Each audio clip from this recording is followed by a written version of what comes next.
Je m'appelle Christine et je vis à Sélestat depuis un peu plus de 25 ans. Quand je suis arrivée dans cette ville, j'ai été immédiatement séduite par l'ensemble architectural et tout ce qui restait du patrimoine de la ville.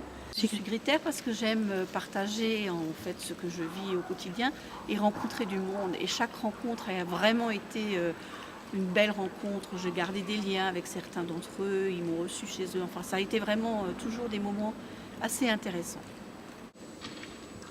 On est devant Saint-Georges, sur le parvis de l'église. Donc j'ai choisi ce lieu parce que pour moi il est totalement emblématique de la ville de Sélestat. C'est là que la ville de Sélestat est née. Le palais de Charlemagne s'étendait un petit peu sur notre droite. Sa chapelle palatine était à la place de l'église Saint-Georges. Vous avez aussi des traces ici très visibles de l'école latine, de l'endroit où habitaient certains des étudiants et de leurs passe-temps favoris, puisqu'il y a des graffitis sur l'église. Cette église paroissiale qui est construite par les paroissiens en réplique aux moines qui occupaient Sainte-Foy et qui raconte aussi ce combat architectural et d'idées que les habitants de Sélestat menaient alors. Vraiment, le lieu humaniste de Sélestat, c'est pour moi ici.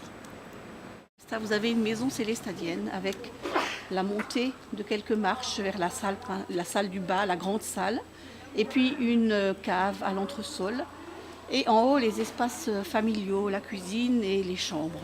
Et à côté, vous avez une maison qui a été retravaillée en 1740 parce que les bourgeois de la ville, les gens qui avaient un peu d'argent, voulaient faire une ville à la française, à la mode de Louis XIV. Et donc ils ont retravaillé les maisons, ils ont mis des pierres de taille au coin des maisons, ils ont mis des grandes fenêtres, ils ont travaillé l'ouverture des portes.